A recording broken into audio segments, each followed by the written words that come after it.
पश्चिम बंगाल से भी जंगल राज को उखाड़ फेंकेगी। घुसपैठिया देवता और भगवान समान है, जो बाहरी है वो देवता समान है, और जो भारतीय है, जो बंगाल प्रेमी है, वो दुर्योधन और दुशासन है। गृह मंत्री जी के नेतृत्व में नक्सलवाद लगभग समाप्त हो चुका है। मुख्यमंत्री ममता बनर्जी ने पश्चिम बंगाल में 2011 से 2025 में करीब 13.8 लाख करोड़ की निवेश हुई है यहाँ। अब बीजेपी को ममता दीदी के खिलाफ कोई मुद्दा ठोस नहीं मिल रहा है, तो इसी तरह का प्रलाप कर रही है।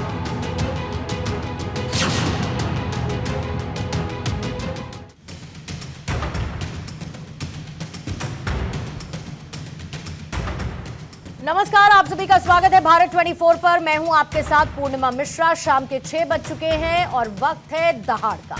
बिहार में एनडीए की प्रचंड जीत के बाद बीजेपी का आत्मविश्वास बुलंद है और अब सियासत का अगला बड़ा रणक्षेत्र बन चुका है पश्चिम बंगाल। बीजेपी ने साफ कर दिया कि अब बंगाल सिर्फ एक राज्य नहीं बल्कि प्रतिष्ठा की लड़ाई है और इसी मिशन के तहत केंद्रीय गृह मंत्री अमित शाह 3 दिन के बंगाल दौरे पर हैं, जहां पर रणनीति भी बन रही है और सियासी तापमान भी लगातार बढ़ रहा है। दौरे के दूसरे दिन अमित शाह ने ममता सरकार पर सीधा हमला बोला। घुसपैठ से लेकर कानून व्यवस्था, भय, भ्रष्टाचार की राजनीति को लेकर उन्होंने कहा कि बंगाल की जनता खौफ में जीना नहीं चाहती है। शाह के वार पर ममता बनर्जी ने भी बांकुरा से पलटवार करते हुए सवाल दागा और ये पूछा कि अगर घुसपैठ सिर्फ बंगाल से हो रही है तो धमाके दिल्ली और कश्मीर तक क्यों हो रहे हैं। जाहिर है कि अमित शाह के तेवर साफ इशारा कर रहे हैं कि इस बार मुकाबला आर पार का होगा और बीजेपी का मानना है कि सत्ता विरोधी लहर, मजबूत संगठन और आक्रामक रणनीति तीनों को एक साथ जोड़कर ही बंगाल का किला फतह किया जा सकता है। अमित शाह ने कार्यकर्ताओं को जीत के 10 मंत्र दिए। साफ संदेश है कि इस बार कोई कसर नहीं छोड़ी जाएगी। अब सवाल बड़ा है कि क्या अमित शाह का चाणक्य कौशल बंगाल में भगवा रंग को और गहरा करेगा या ममता बनर्जी एक बार फिर बीजेपी की राह को मुश्किल बना देंगी। फिलहाल बंगाल की खाड़ी से उठता ये सियासी तूफान अगले साल के विधानसभा चुनाव में क्या रंग लाएगा, इस पर देश की नजर टिकी हुई है। आज दहाड़ में बंगाल की सियासत, अमित शाह के वार और ममता के पलटवार पर करेंगे चर्चा, लेकिन उससे पहले आए सियासी बयान सुनिएगा। एक ऐसी मजबूत राष्ट्रीय ग्रिड बनाएंगे जो बंगाल से घुसपैठ को समाप्त कर देंगी। इंसान छोड़ दीजिए, परिंदा भी पैर नहीं मार पाए, इस प्रकार की एक मजबूत ग्रिड की रचना हम करेंगे और न केवल घुसपैठ रोकेंगे, सारे घुसपैठियों को चुन चुन कर भारत के बाहर निकालने का काम भी भारतीय जनता पार्टी की बंगाल सरकार करेगी। 26 के बंगाल के विधानसभा चुनाव में बंगाल में हमारी सरकार बनेगी, इसका मजबूत आधार भी भारतीय जनता पार्टी के पास है। বাংলার খানা পছন্দ করেন না, বাংলায় যখন আসেন কি খান এটা আমার দেখতে ইচ্ছে করে। বাংলায় যা খাদ্যের সুস্বাদু তার কোথাও নেই। বাংলার মেয়েদের ঘরের রান্না খেয়ে দেখেছেন? একবার তো নাটক করলেন, হোটেল থেকে কিনে আনলেন আর আদিবাসী তপশিলীদের বাড়িতে গিয়ে হোটেলের থালা পেতে খেয়ে বললেন আমি তপশিলীর বাড়িতে খাচ্ছি। तो आइए पहले सवालों का जिक्र और उसके बाद मेहमानों से चर्चा की शुरुआत। आज का पहला सवाल यही है कि 2026 की लड़ाई, अमित शाह के दौरे से सियासत गरमाई, बंगाल के लिए अमित शाह का रोड मैप तैयार, शाह की हुंकार, बंगाल में बीजेपी सरकार, घुसपैठ पर अमित शाह ने बंगाल सरकार को घेरा, अमित शाह का मिशन बंगाल। हमारे साथ बीजेपी के प्रवक्ता ऋषभ तिवारी स्टूडियो में मौजूद है, अबू शर्मा हैं कांग्रेस के प्रवक्ता, चर्चा का हिस्सा, विभाष सिंह हैं टीएमसी के नेता हमारे साथ मौजूद, सर्वेश पाठक जी राजनीतिक विश्लेषक के तौर पर स्टूडियो में हैं और अब से थोड़ी देर बाद बिलाल खान राजनीतिक विश्लेषक के तौर पर दहाड़ का हिस्सा बनेंगे। आप सभी मेहमानों का बहुत बहुत स्वागत करती हूँ। ऋषभ तिवारी, आपके साथ शुरुआत करना चाहूंगी क्योंकि आज बिहार मॉडल को दोहराने की बात गृहमंत्री अमित शाह की तरफ से की गई, लेकिन साथ ही ये भी समझना पड़ेगा कि बंगाल बिहार या उत्तर प्रदेश नहीं है और 2021 इसके परिणाम स्वरूप आप अपने वोट परसेंटेज में और अपनी मजबूत स्थिति या कम मजबूत स्थिति के तौर पर देख चुके हैं। आज अमित शाह की तरफ से कुछ जीत के मंत्र दिए गए, क्या फॉर्मूला और क्या चाणक्य नीति जिसके साथ बंगाल की जीत को लेकर इतने आश्वस्त बीजेपी नजर आती है? पूर्णिमा जी, आपने बेशक सही कहा कि बंगाल जो है उत्तर प्रदेश या झारखंड या बिहार या दिल्ली नहीं है, लेकिन बंगाल वो बंगाल है जिसकी कल्पना गुरुदेव टैगोर ने, बंकिम बाबू ने, नेताजी ने और डॉक्टर श्यामा प्रसाद मुखर्जी ने देखी थी। वो सोनार बंगला की कल्पना को भारतीय जनता पार्टी अपने दिल और नीतियों में लेकर चल रही है। और ये हमने स्पष्ट कहा है कि जब भारतीय जनता पार्टी की सरकार बनेगी तो बंग गौरव और बंग संस्कृति देने का काम करेंगे। आप अगर आंकड़ों पे ही ले लें, बंगाल की संस्कृति को तो पीछे छोड़ते हुए ममता बनर्जी तुष्टीकरण की संस्कृति को अपनाते हुए आगे बढ़ रही है। लेकिन अगर आप अभी फैक्चुअल बात पे भी करेंगे, डेटा पे भी बात करेंगे, तो 6,895 से ज्यादा कंपनियां 2011 में जब ये आई, उनके बाद से लेकर वो बंगाल छोड़कर जा चुकी है। तो ये कैसी राजनीति वो चला रही है जहां पे कट मनी की सरकार हो, टोलबाजी की सरकार हो, घुसपैठियों की सरकार हो, गुंडागर्दी की सरकार हो। बंगाल की जनता पता है एक नारा देती है कि ए तृणमूल और नाई, कट मनी सरकार और नाई। मतलब नहीं चाहिए ऐसी सरकार जो कट मनी एक एक योजनाओं में लेती हो। नहीं चाहिए ऐसी सरकार जब उसके बीडीओ और उसके ब्लॉक के कर्मचारी के पास जाया गया तो उससे पूछा जाता हो कि तुमने वोट किसको दिया हो। ऐसी सरकार को उखाड़ फेंकने का काम बंगाल की जनता इस बार करने वाली है। और हमने स्पष्ट कहा है, मुद्दा हमारा विकास है, मुद्दा हमारा जंगल राज है, मुद्दा हमारा घुसपैठिया है, मुद्दा हमारा डेवलपमेंट है, मुद्दा हमारा बंगाल की वो जनता है जो आज गांव के अंदर मरती है। जब पंचायत इलेक्शन में चुनाव होता है तो बंदूक दिखाकर टीएमसी को वोट दिलाया जाता है। तो ऐसी सरकार को उखाड़ फेंकने का संकल्प वहां की महिलाएं, वहां की बहनें, वहां की युवाओं ने ले रखा है पूर्णिमा जी। और मैं आपको स्पष्ट बताता हूं, जो ब्लू कलर का शर्ट पहनाकर पुलिस के रूप में जो कैडर उतार के रखी है ना ममता दीदी, आने वाले समय में उसका भी जवाब मिलेगा। ठीक है, विभाष सिंह साहब ये बताइए जरा मुझे, अमित शाह कहते हैं कि बंगाल में अब डर की राजनीति नहीं चलेगी, तो ममता बनर्जी कहती है, टीएमसी कहती है कि भाई ये तो बंगाल के चुनाव में बाहरी मुद्दों को लेकर आ रहे हैं। अब ये बताइए कि घुसपैठ का मुद्दा बाहरी कैसे हो सकता है, भ्रष्टाचार का मुद्दा बाहरी कैसे हो सकता है, भय का मुद्दा बाहरी कैसे हो सकता है? ये मुद्दे अगर बंगाल के नहीं हैं तो क्या बांग्लादेश के हैं?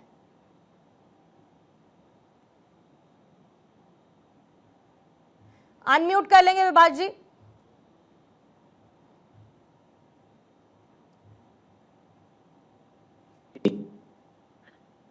नमस्कार आप सभी को। नमस्कार। पहले तो आप सभी को नमस्कार।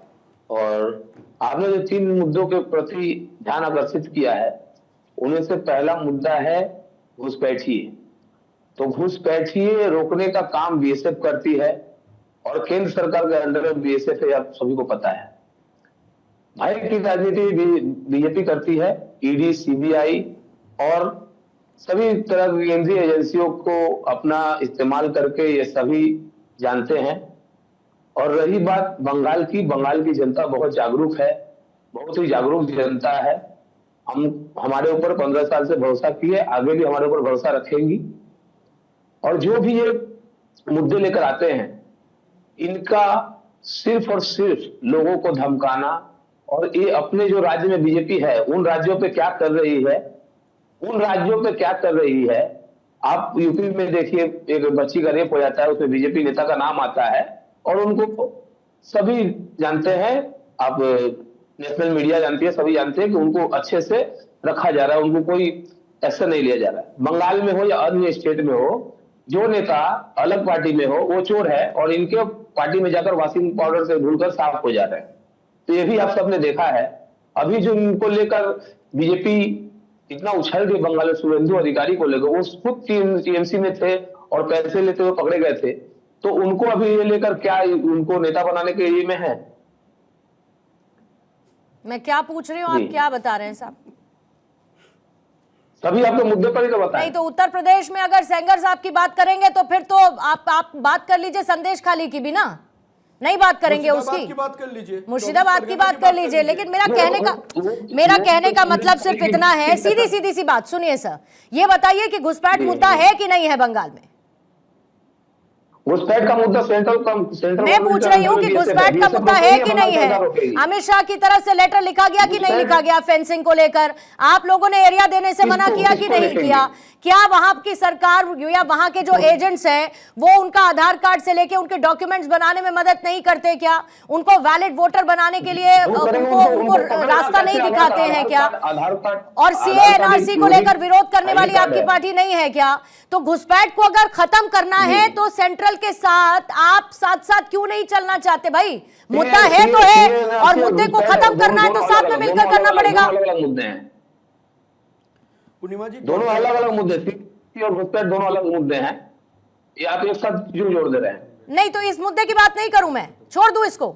लोगों को कराने नहीं, मुद्दे की बात कीजिए, घुसपैठ की बात कर सकते हैं, सीए एनआरसी और घुसपैठ तो एक साथ मत ऐड कीजिए ना। नहीं क्यों ना करूं, क्यों ना करूं? आपकी डेफिनेशन में कैसे अलग अलग है? कैसे आपकी डेफिनेशन में अलग अलग है? क्यों ना इसकी बात की जाए?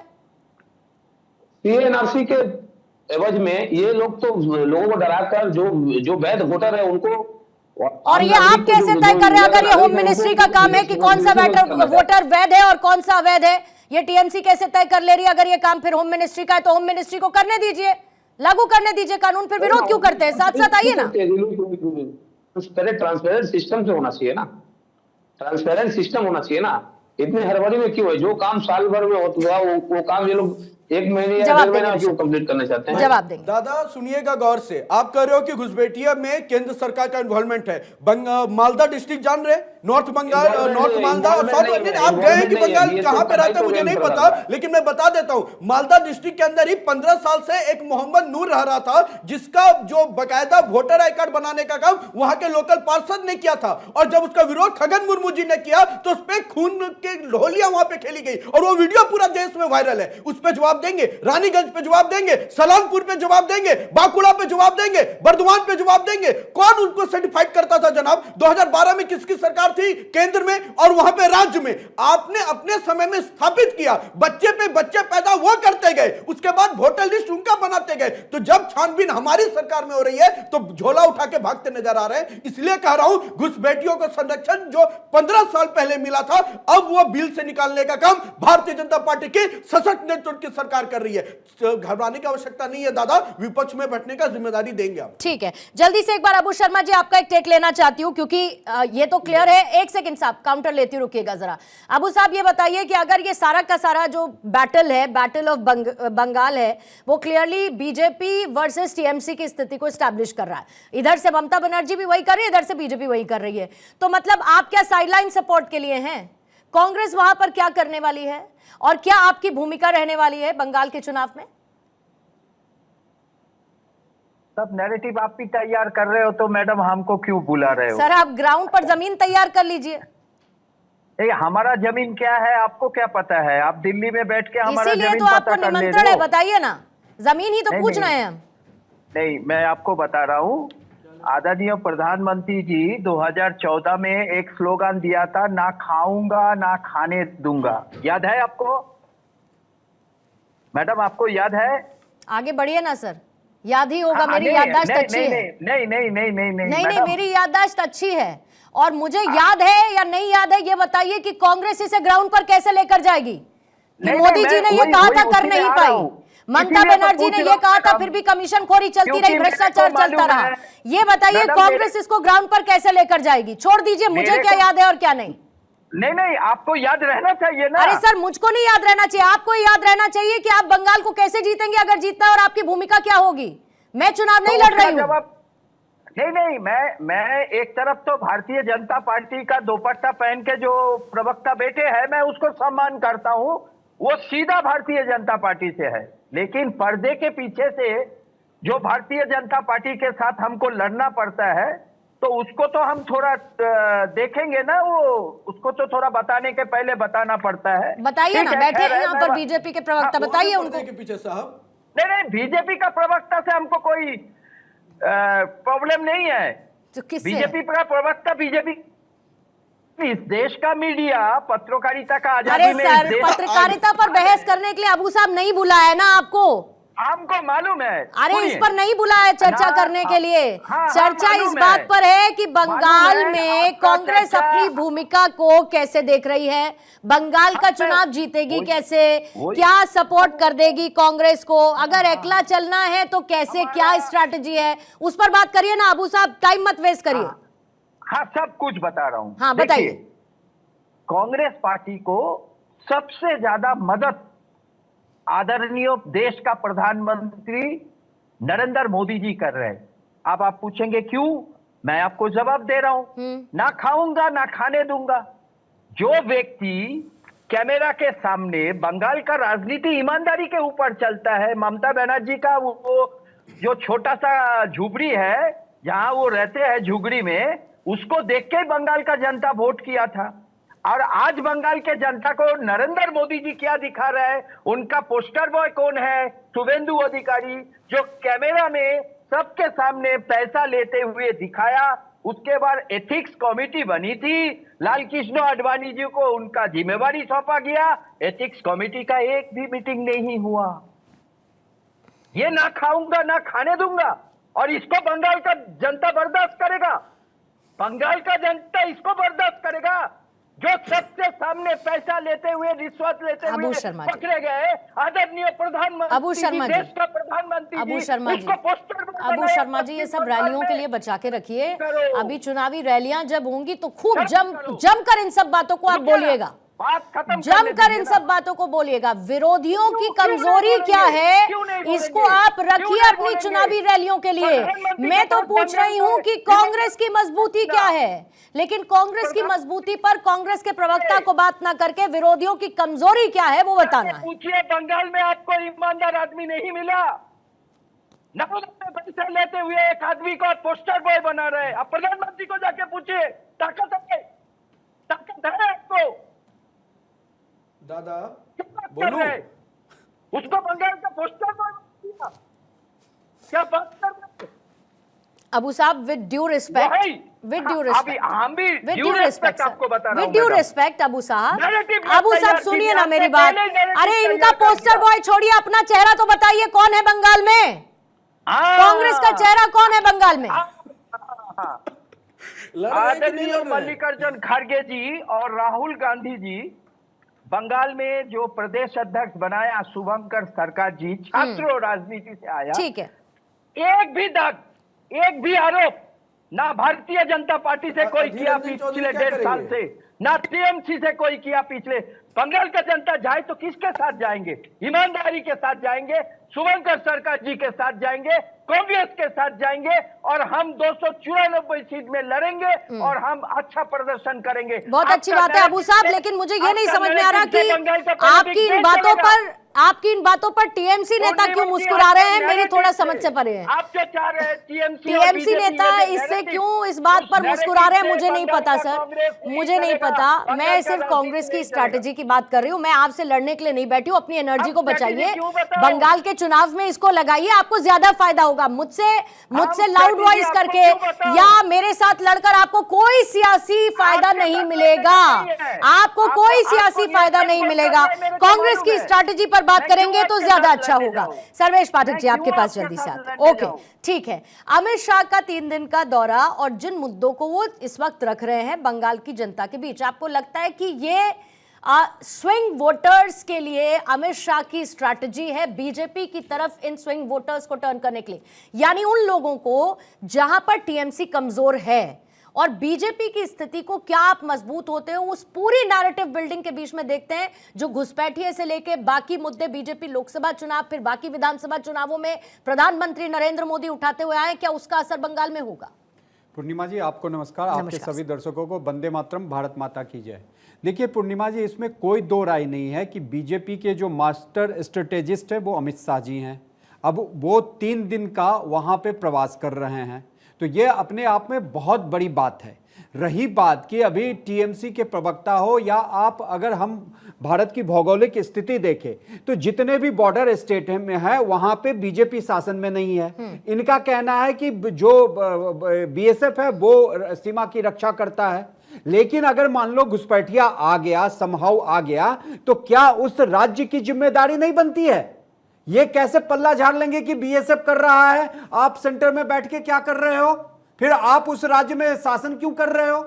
ये चाहे आप पंजाब की बात कर लो, चाहे उधर तमिलनाडु चले जाओ, चाहे इधर बंगाल आ जाओ, अगर वहां पे घुसपैठिए आ गए हैं तो राज्य सरकार की ये जिम्मेदारी नहीं होती है क्या? राज्य सरकार उसका आधार कार्ड बनवाने के लिए एक अपने रिप्रेजेंटेटिव को रख देगी, फिर वोटर कार्ड बनवा देगी, फिर वहां से उसको राज्य के निवासी बना देगी? ये सरासर देश के लिए बहुत बड़ी चुनौती है।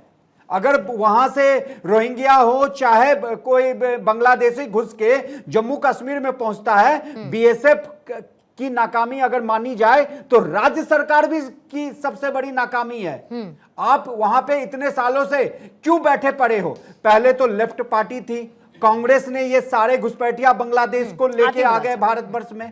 यहां पे ये जो मुद्दा है ये बहुत बड़ा ज्वलंत मुद्दा है और देश की नेशनल सिक्योरिटी से जुड़ा हुआ मुद्दा है।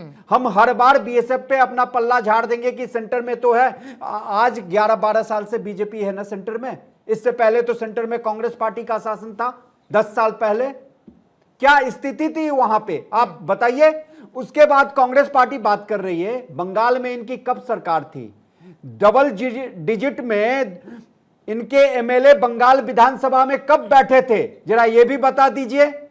एक वहां पे नेता उभर के आया अधीर रंजन चौधरी जी, 2024 के लोकसभा चुनाव में वो बेचारे हार गए। उसके बाद देखिए वो ममता बनर्जी के खिलाफ खुल के बोलते हैं, लेकिन उनको सेंटर से सपोर्ट नहीं दिया जाता है, कांग्रेस आलाकमान से। और अभी कांग्रेस के प्रवक्ता बात कर रहे हैं, आपका एक नेता ममता बनर्जी के आगे पूरा अपना वो साम दाम दंड भय भेद जैसे उनका विरोध करना है करते हैं, लेकिन न राहुल गांधी, न प्रियंका गांधी, न माननीय खड़गे जी एक शब्द भी नहीं बंगाल में अगर महिलाओं पे अत्याचार होता है तो बोलते हैं। आखिर ये कौन सी बड़ी बात है भाई? नहीं ठीक है, लेकिन बीएसएफ को आप कहोगे आपके राज्य सरकार की जिम्मेदारी नहीं है। पूछेंगे कि आखिरी बार डबल डिजिट में इनके नंबर्स कब आए थे बंगाल में, तो फिर होपफुल होने में क्या समस्या? अगर होपफुल होने में समस्या होती, एक सेकंड, अगर होपफुल होने में समस्या होती तो फुल फ्लेजेड जम्मू कश्मीर में बीजेपी को नहीं लड़ना चाहिए था। अगर होपफुल नहीं होती तो पीडीपी के साथ कोलिशन नहीं करना चाहिए था। तो अगर आप होपफुल नहीं है तो फिर बंगाल में भी नहीं घुस सकती थी ना बीजेपी। तो होपफुल अगर बीजेपी हो सकती है तो फिर बीजेपी, फिर कांग्रेस भी हो सकती है। तो होपफुल होने में क्या समस्या? पूर्णिमा जी, होपफुल होने में और उसको जमीन पे उतार के कैनवास में लाके उसका एक खाका तैयार करने में बहुत अंतर होता है। आपने भी पूछा कांग्रेस के प्रवक्ता से बंगाल में कौन है, अधीर रंजन चौधरी जी को हम सभी जानते हैं। ममता बनर्जी के उन तमाम नीतियों के आगे, करप्शन के आगे, महिलाओं के अत्याचार के आगे खड़े होते हैं, लेकिन क्या उनको कांग्रेस खड़ा होने देता है? ठीक है, 10 सेकंड में। दूसरी बात, बीजेपी 4% वोट शेयर से आज 39% वोट शेयर पे 2021 के चुनाव में आई कि नहीं आई? ठीक है, अबू साहब 30 सेकंड जल्दी से काउंटर पे बिलाल साहब आपके पास आ रही हूं। अबू साहब 30 सेकंड, अबू साहब 30 सेकंड जल्दी से काउंटर प्लीज। थोड़ा अध्ययन करके आइए। 5 साल पहले कांग्रेस का मुख्य विरोधी दल कांग्रेस था बंगाल में। 5 साल पहले थोड़ा अध्ययन करिए। सिर्फ दीनदयाल उपाध्याय मार्ग से भारतीय जनता पार्टी का दफ्तर से मत आइए, थोड़ा पढ़ाई करके ये भी तो बता दीजिए। 5 साल पहले नेता। और दूसरा सवाल मैं आपको पूछ रहा हूं, पिछले कितना साल से आसाम में गवर्नमेंट है? आसाम में कितना बॉर्डर अभी फेंसिंग नहीं हुआ, आपको मालूम है? ठीक है, वो आपको दिखता नहीं है। तो ठीक है, कुछ दिया धराया आपको मालूम है? आपको डेटा है? बताओ डेटा। बिलाल साहब, बिलाल साहब, भारतीय जनता पार्टी बांग्लादेशी को ले आए, बांग्लादेश बना दिए और वहां के सारे को लेके भारत में बसा दिए। क्यों बसा दिए भाई? बिलाल साहब, अगर बीजेपी बंगाल में बेहतर प्रदर्शन, ठीक है अबू साहब, ओके अबू साहब, दीनदयाल उपाध्याय मार्ग से भेज देते हैं। ठीक है अबू साहब प्लीज रुकिए। भाई उस दीनदयाल उपाध्याय मार्ग में आपका भी ऑफिस खुल गया है। आप लोग फिर 1-on-1 ही कर लीजिए ना सर। भारतीय नहीं है। दीनदयाल उपाध्याय मार्ग ने आपकी मिट्टी पलित कर दी। 150 साल की पुरानी पार्टी को कहां खाक में मिला दिया। ठीक और है, बंगाल में सर्वेश तो जी आप आप हो ही नहीं। सर्वेश जी रुकेंगे, अबू साहब प्लीज रुकेंगे, आप रुकेंगे जरा, दोनों लोग रुकेंगे। बिलाल खान साहब, अगर बीजेपी ने बेहतर प्रदर्शन किया बंगाल में हर बीतते समय के साथ, बीजेपी ने अपने संगठन को भी मजबूती दी, बीजेपी ने अपने नैरेटिव को भी मजबूत किया, बीजेपी ने लगातार बीते चुनाव जीते, तो टीएमसी का भी तो ग्रास रूट लेवल पर मजबूती बंगाल में है ना। लेकिन एक नैरेटिव बिल्डिंग की जो पॉलिटिक्स आजकल चलती है, जिससे लगता है सियासी पार्टियों को फायदा पहुंचेगा, इसमें किसका पलड़ा आप ज्यादा भारी देखते हैं? क्योंकि बिगुल तो बच चुका है बंगाल में चुनाव का। देखिए, जिस तरीके से आज देश के अंदर माहौल है वो आपको सबको नज़र आ रहा है, लेकिन आपको भी पता है और वहाँ के लोगों को भी पता है, पल्ला टीएमसी का भी भारी है, कांग्रेस का भी भारी है। भारतीय जनता पार्टी लगातार से जो गंदी राजनीति करती है, चाहे बिहार के अंदर घुसपैठिया की बात हो, बांग्लादेशियों की बात हो, लगातार नहीं, मैं सुन लीजिए एक मिनट, मैं इनकी बात का भी जवाब दे रहा हूँ। जिस तरीके से कांग्रेस का पिछला वोटर परसेंटेज बताइए, मैं आपको बता रहा हूँ। कांग्रेस का वोटर परसेंटेज क्या था पिछले इलेक्शन में? जो है पहले से बेहतर था। कितना था? मैं बता रहा हूँ आपको। कितना था? कांग्रेस का जो था वो 17% था। 17% अकेले कांग्रेस का था? जी, अकेले कांग्रेस का। आप एक बार चेक करा लीजिए। 3% था 2021 के। तो कहीं से मिला के तो नहीं दे रहे परसेंटेज। अब भारतीय जनता पार्टी का कितना था ये बताइए आप? टीएमसी से कितना कम था? टीएमसी से कितना कम था? आप घुसपैठियों का डर दिखाते हैं, बांग्लादेशियों का डर दिखाते हैं, बिहार के अंदर आपने डर दिखाने का काम किया, हरियाणा के अंदर जैसे ही इलेक्शन खत्म होते आपका डर खत्म हो जाता है। अब बंगाल के अंदर घुसपैठिया का मुद्दा उठा रहे हैं लोग। बेनिफिट ऑफ डाउट बिलाल साहब दे देती हूँ, आपने एक minute Sarvesh ji benefit of doubt दे देती हूँ इस बात का कि आपने सारे राज्यों का मिला के शायद परसेंटेज कांग्रेस का फिलहाल बता दिया। मैं बात बंगाल की कर रही थी, नहीं, मैंने तो कांग्रेस पूछा स्पेसिफिकली। आपने कहा कि कांग्रेस का पलड़ा भी भारी है, टीएमसी का भी भारी है, तो मैंने 21 का पूछ लिया कि कांग्रेस का कितना वोटर परसेंटेज था। आपने 17 दे दिया, बोनस पॉइंट दे दिया क्या आपने? अब नहीं है तो अब आ जाएगा 17 देख लीजिएगा। अरे यार गजब बात, आप टीवी डिबेट पर बैठकर क्लेम कर रहे हैं कि 17% था, अभी आप कह रहे हैं आ जाएगा, 17 आ जाएगा। हम तो कह रहे हैं अच्छा होना चाहिए। हवा में कोई भी बात कह दीजिए। अरे हवा में बात, हवा में 17% था, हवा में बात। अरे 17% का था कांग्रेस का भाई, किसकी बात कर रही है? कहां से आया, कहां से लेकर आए, कहां से लाए नंबर, कहां से लाए 17%? ये बताइए पहले, कांग्रेस का 17% कहां से लेकर आए, किसमें? बंगाल में, ये बताइए ना सर। अरे उसका कहां से लेकर आए, बताऊं, कहां से लेकर आए? मैं कांग्रेस से सवाल लेकर मैं ये बोल रहा हूँ, अच्छा प्रदर्शन कांग्रेस भी करेगी, टीएमसी भी करेगी, लेकिन जो आगे की कहानी है वो कांग्रेस, ये गठबंधन होता नहीं होता वो तो आगे तय होगा ना। हो सकता है गठबंधन हो जाए, उसके बाद अच्छा प्रदर्शन और कांग्रेस का हो जाए, लेकिन आपको ये सोचना पड़ेगा जो डर दिखा रहे हैं घुसपैठियों का, बांग्लादेशी और रोहिंग्या का डर दिखा रहे हैं, वो बिहार में भी दिखाया, हरियाणा में, हर जब इलेक्शन आता है, जब इनका जिन बाहर निकल के आ जाता है, इलेक्शन के टाइम पे जिन निकलता है। अरे एक बताइए कौन सा घुसपैठिया निकाला बिहार के अंदर? घुसपैठिया नहीं निकाला बिहार के अंदर। बात कर रहे थे कि उस घुसपैठियों को निकालने का काम करें। साथ ही इस बात की भी बात कि सिर्फ बात करने से नहीं होगा ना, जब आप घुसपैठियों को रोकने की बात करेंगे तो ऑपोजिशन और नंबर्स को भी रखेगा। 2014 के बाद जितनों को आपने बाहर निकाला और वो बहुत लिमिटेड नंबर है, फिर कांग्रेस अपना बताएगी कि यूपीए काल में उन्होंने कितना निकाला। बात इस बात की नहीं है, आप कहें तो फिर उसको करेंगे, ये नहीं होगा कि आप हमें 5 साल और दे दीजिए फिर उसके बाद हम करके दिखा देंगे। पूर्णिमा जी आपके सवाल पे भी आऊंगा, लेकिन इससे पहले जो हमारे कांग्रेस के और स्टार प्रचारक हमारे राहुल गांधी जी के प्रवक्ता जो बैठे हुए हैं उनका जवाब मैं दे रहा हूं। सर, आपने कहा कि मोदी जी के वक्तव्य से हमको फायदा होता है। दादा दाड़ून अन भालो करे हमारी कथा सुनते पारी तो सुनिएगा कान खोल के। अभी मोदी जी आप रटते हो दादा, कुछ भी होता है मोदी जी रटते हो, लेकिन मोदी जैसा बन नहीं पाओगे, क्योंकि मोदी मतलब त्याग है, मोदी मतलब समर्पण है, मोदी मतलब देश को परिवार, अपनी परिवार को छोड़कर देश को परिवार मानना है, मोदी मतलब बंगाल के लिए मर मिट जाना है, मोदी मतलब देश का अंत्योदय मूल मंत्र से नीतियों को इंप्लीमेंट करना है। और ये वही मोदी है साहब जो अपनी राजनीति शुरुआत से पहले भी बंगाल में जाकर शिक्षा ग्रहण करके आए हैं। ये वही मोदी है जो बंगाल की नीतियों के लिए लड़ते नजर आए हैं। और जब टाटा नैनो को आपके टीएमसी सरकार के द्वारा भागना पड़ा था ना, तो इसी मोदी ने गुजरात में संरक्षण देकर एक नए उद्योग की पहल लाकर वाइब्रेंट गुजरात की नीतियों को स्थापित किया था। तो मोदी रटना अच्छा है, मोदी को गाली देकर आपकी दुकानदारी चलती रहे, अच्छी बात है, लेकिन जहां तक बंगाल की बात है, घुसपैठियों की बात है, अभी 60 लाख वोटर लिस्ट कटने की बात बिहार में आई है मैडम, वो जांच के अंदर जा चुकी है, उसमें वेरीफाई हो रहा है। उसमें कितने घुसपैठी है? वही बता रहा हूं, उसमें कितने घुसपैठी है? पूर्णिमा जी इलेक्शन कमीशन ने बताया कितने घुसपैठी है, होम मिनिस्ट्री ने बताया कितने घुसपैठी है। बिल्कुल बता रहा हूं।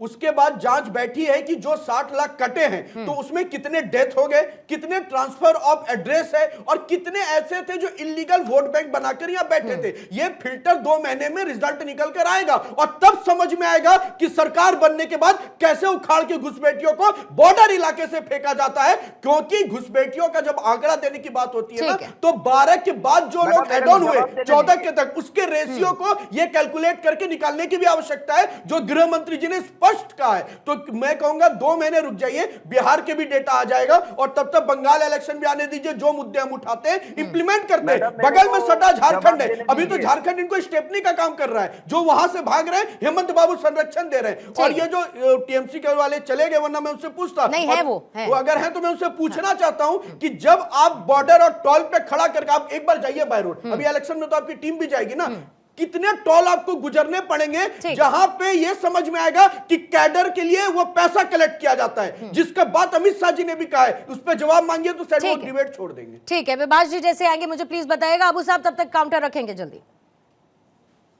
मैडम, ये भारतीय जनता पार्टी का जो प्रतिष्ठाता है श्यामा प्रसाद मुखर्जी को मंत्री कौन बनाया, शायद ये भारतीय जनता पार्टी का प्रवक्ता को मालूम है क्या नहीं है। उन्होंने मंत्री पद क्यों छोड़ा? 1952 के बाद नेहरू लियाकत नून कमेटी के पैक्ट साइन किया था। देश हित के लिए मंत्रालय छोड़ने वाले लोग हैं साहब हम, देश हित के लिए सरकार छोड़ने वाले लोग हैं साहब हम, देश हित के लिए सरकार छोड़ने वाले हैं। आपको इतनी चिंता है बंगाल की? बोलिए अभिषेक बनर्जी के साथ जो मामा खड़ा रहता है वो कोयला माफिया, उसके साथ कब आवाज उठाएंगे? कब आवाज उठाएंगे? कब आवाज उठाएंगे टीएमसी के विरोध में? या फिर वहां भी स्टेपनी ढूंढ रहे हैं? तेजस्वी यादव के पीछे छुपने वाली कांग्रेस या ममता बनर्जी के पीछे छुपने का प्रयास कर रही है, अगर तो अलग विषय है। कब लड़ेंगे? कब बोलेंगे कट मनी के खिलाफ? कब बोलेंगे टोलबाजी के खिलाफ? कब बोलेंगे घुसपैठियों के खिलाफ? चुप करवाइए। अरे आपको जनता चुप करा दी है साहब, हमें क्या चुप करा रहे हो आप? ठीक है, पहले जरा विभाग जी को रखिए। ओके, अबू साहब, ऋषभ जी एक सेकंड। अबू साहब अनइंटरप्टेड 30 सेकंड्स का टाइमर रख रही हूँ साहब, कोई इंटरफेयर नहीं करेगा, प्लीज टू द पॉइंट अपना काउंटर रखेंगे। अबू साहब बोलिएगा। पश्चिम बंगाल में जब भी कांग्रेस का गवर्नमेंट बना, पश्चिम बंगाल से कैबिनेट मिनिस्टर बनाया जाता था। और जब आजादी के बाद सरकार बन रही थी, हिंदू महासभा से श्यामा प्रसाद मुखर्जी को नेहरू जी लिए थे, कोई जरूरत नहीं था, लेकिन पश्चिम बंगाल से प्रतिनिधित्व करने के लिए नेहरू जी को लिए थे। उसके बाद प्रणब मुखर्जी जी, पीआर दास मुंशी जी, अजीत पंजा जी, एबीए गनी खान चौधरी, आज का ममता बनर्जी, जब कांग्रेस का गवर्नमेंट बना, पश्चिम बंगाल से कैबिनेट मिनिस्टर रहा। आज पिछले 10 सालों से लेगेसी के नाम पर, खत्म करने दीजिए अबू साहब, लेगेसी के नाम पर कब तक वोट बटोरिएगा?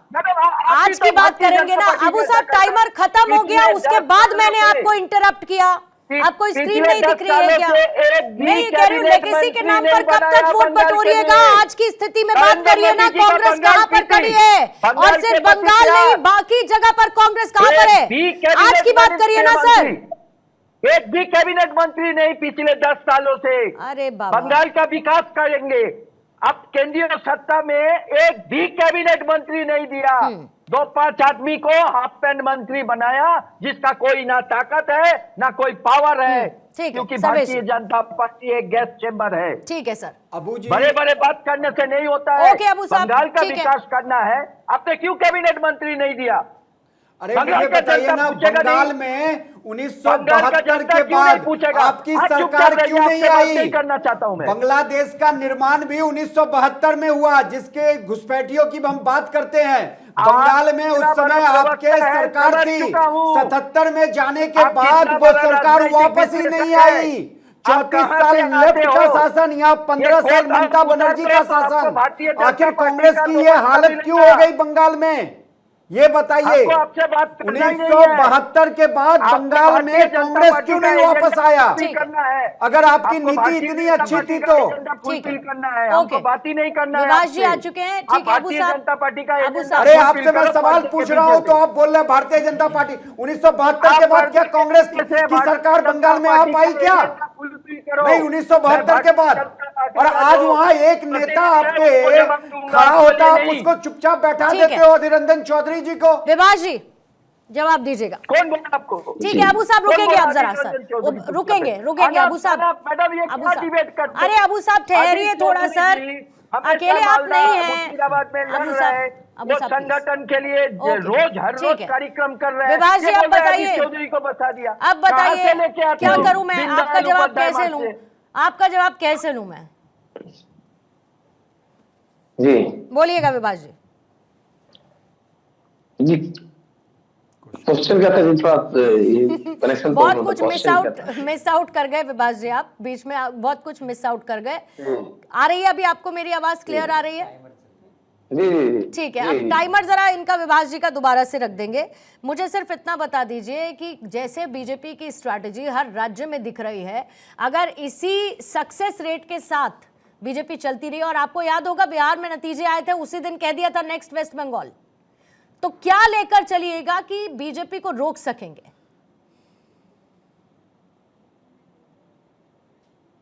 ये पिछले 3 बार से यही बोल रहे हैं, बिहार के इलेक्शन के बाद ही बंगाल का इलेक्शन होता है। पिछले 3 बार से यही बोल रहे हैं, 11 में भी बोले थे, 15 में भी, 16 में भी बोले थे, 21 में भी बोले थे। हमारा मुद्दा सिर्फ और सिर्फ जनता का उन्नति है और विकास करना है, जो हमने बखूबी किया है 5 सालों में, और उसी काम को लेकर जनता के घर घर जाएंगे, उसी के ऊपर वोट मांगेगा। जनता फिर से देखेगा 26 में एक बार फिर से ममता बनर्जी को मुख्यमंत्री के रूप में गद्दी पे बैठाएगी। ठीक है विभाष साहब, अभी तो लो एनर्जी ठीक है, आगे मत रखिएगा। अब चुनावों में हाई एनर्जी की बड़ी सख्त जरूरत पड़ेगी, तो हाई एनर्जी सर बरकरार रखिए, अच्छा लगेगा। चुनाव भी बड़े दिलचस्प होंगे। बिलाल खान साहब, अब आपसे आंकड़े नहीं पूछूंगी मैं, पहले तो मैं आंकड़ों पर ही आपसे बात करने लगी थी, अब मैं आंकड़े आपसे नहीं पूछूंगी। आप अपना एनालिसिस मुझे लगा कि आप लोकसभा की बात कर रहे हैं, इसलिए मैंने कैसे लग गया आपको? आप कैसे लग गया? मैंने पूछा कि मैंने क्लियर पूछा कि बंगाल में किसका पलड़ा आप भारी देख रहे हैं? आपने कहा मैं टीएमसी कांग्रेस का देख रहा हूं। मैंने पूछा 21 में कितना वोट परसेंटेज था? देखिए आपने एक ही पॉइंट पकड़ के उसको घुमाना शुरू कर दिया। अरे सर मैं नहीं घुमा रही, आप घूम गए, आप घूम गए, मैं नहीं घुमा रही, आप घूम गए। अगर आप घूमने लायक नहीं होंगे तो मैं घुमाऊंगी नहीं, याद रखिएगा। नहीं सही है, अब बोलिए, कोई दिक्कत नहीं। देखिए मैं ये बोलना चाहता हूँ, जिस तरीके से अभी मेरे भाई कह रहे थे कि हमारी सरकार इतना रही, कांग्रेस कब थी 10 साल 20 साल पहले, तो कांग्रेस ने तो 70 साल इस देश के अंदर शासन किया ना। वो भी आप बताइए कि इस देश के अंदर चाहे वो गरीबों की बात हो, मजदूर की बात हो, एजुकेशन की बात हो, हर मसले पे कांग्रेस ने भी काम किया है। और टीएमसी की मैं बात करूं, टीएमसी को लगातार इन लोगों ने जिस तरीके से बात करी, घुसपैठियों को लेकर मुद्दा उठाया, व बांग्लादेशियों का मुद्दा उठाया, वो नहीं चल पाया पिछले इलेक्शन में, दोबारा भी ये लेकर आ रहे हैं। लेकिन मैं ये बात कर रहा हूँ कि रोजगार की बात क्यों नहीं करते आप, एजुकेशन की बात क्यों नहीं करते, महिला सुरक्षा की बात क्यों नहीं करती? देश के जो असल मुद्दे हैं जिन पर वादा करके भारतीय जनता पार्टी लगातार देश के अंदर सरकार बनाने का काम कर रही है, उस पर तो कोई नहीं बात करते हैं। आप बात करते हैं 400 पार पहुंचेंगे, 240 पटक जाते हैं। तो जनता तो आपको दिखा रही है, चाहे वो उत्तर प्रदेश के अंदर आपने कहा कि हम लोग 70 पार करेंगे, 80 पार करेंगे, क्या हुआ? वहां भी आपको नजर आ गया। अरे अभी धीरे धीरे देख लीजिए, कहीं जहां जहां आप लोगों की भारतीय जनता पार्टी की सीट कम हो रही है वहां भी एक्सेप्ट करिए। हार जीत तो एक वो होता है, आज इसकी सरकार है कांग्रेस की, इससे 70 साल भी रही है, लेकिन एक टाइम पे भाजपा के भी 2 MP थे, ये भी इनको भूलना नहीं चाहिए। किसी को भी अकड़ नहीं करना चाहिए, जनता सिखा देती है, जनता ही मालिक है, जनता ही जवाब देती है, चाहे वो कोई भी मुद्दा हो, जनता से बढ़कर कुछ नहीं है। अगर जनता के मुद्दों को आप नहीं उठाएंगे, जनता से जो वादे करें उसको पूरे नहीं करेंगे, तो आप इधर उधर की बात करते रहिए, कोई फैसला नहीं है। बिलाल भाई 240 जो है 99 से छोटा होता है, इस चश्मे को उतार दीजिए और फिर डिबेट में आइए। और मैं आपको एक बात और स्पष्ट बता रहा हूं, कहते हैं एजुकेशन की बात कीजिए, रोजगार की बात कीजिए, 6895 कंपनियां भागी टीएमसी के राज में। हमारे एमएलए मदना हाट से मनोज तिग्गा होते थे नॉर्थ बंगाल से, उस समय 3 ही 2 एमएलए होते थे, आज 70 पे हम हर समय प्रोग्रेस कर रहे हैं। और जहां हारते हैं वो एनालिसिस आपके खुद के प्रदेश अध्यक्ष जो आपके नेता वो भ्रष्टाचार में फंसे थे, बताइए आप कि पैसे लेते पकड़े गए थे, कुछ देश के प्रधानमंत्री ने कहा ऐसे नेताओं को हम पार्टी में नहीं लेंगे, लेकिन लगातार चाहे वो जिस तरीके से आपने देखा होगा महाराष्ट्र के अंदर हर एक नेता को, अजीत पवार को आपने किस तरीके से बनाने का काम किया। सुरक्षा, भय, भ्रष्टाचार का मुद्दा अमित शाह ने उठा दिया है और जाहिर है कि बंगाल के चुनावों में सेंटर में नजर आएगा, लेकिन वोटर को कितना लुभाएगा या नहीं ये देखने वाली बात होगी। आप सभी का बहुत बहुत शुक्रिया, ऋषभ तिवारी, अबू शर्मा जी, विभाष जी, आपका भी शुक्रिया, सर्वेश जी, बिलाल खान साहब।